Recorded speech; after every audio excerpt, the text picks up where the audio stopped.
Is this safer than this? While shaky stances on domestic abuse policies, suspension for marijuana use, nonviolent protests during the national anthem, and a handful of other issues have threatened the NFL as a league, one issue could potentially end tackle football as a sport. CTE, which is short for chronic traumatic encephalopathy, a disease that almost exclusively affects football players, slowly destroying their mental stability, has recently made its way into the national conversation as one of the biggest problems football is facing today. Which leads to the big question: is there a way to prevent brain injuries caused by contact from one of the most intense contact sports on the planet? There may be a surprising answer. Helmetless football. Many people think so, and the idea, if implemented, could be one of the most drastic changes in history to America's biggest sport. But first, what is CTE? Repetitive hits to the skull, something that is sort of an occupational hazard for football players, damages the brain over time.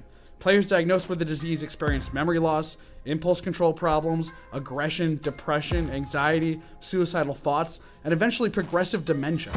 The disease has such an effect on players that former NFL star Aaron Hernandez, who died while in prison at the age of 27, reportedly had a brain so damaged that it was akin to a 60-year-old's.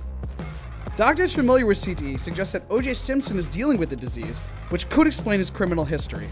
Recent studies have even shown that CTE can affect players who were involved in the sport as early as high school. The NFL has gone from being moderately interested in researching this problem to cutting off all funding of CTE studies completely. The idea behind helmetless football is simple. If you eliminate helmets, then you deter someone from using their head as a weapon. This idea has become the thesis statement for one league, the A7FL. Eliminating helmets will change football completely. There is no denying that.